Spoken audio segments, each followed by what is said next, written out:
آزادی کراچی سے ناران تک جشن 17ویں جشن آزادی رات 12 بجے آتش بازی سب کے ناران گورنمنٹ ہائی سکول میں شاندار تقریب اور پرچم کشائی کے بعد ہوٹل ڈیمانچی کے سبززار میں پروکار تقریب کا آغاز تلاوت کلام پاک سے کیا گیا۔ تقریب کے مہمان خصوصی خطیب جامع مسجد ناران مفتی یاسر تھے۔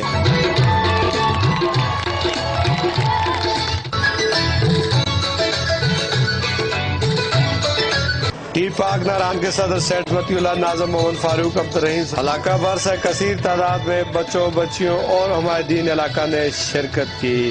نعت منی نغمے اور میجک شو میں حاضرین بارش میں بھی لطف اندوز ہوتے رہے۔ اختتام پر ملک قوم کی ترقی و سربلندی کے لیے خصوصی دعائیں کی گئیں۔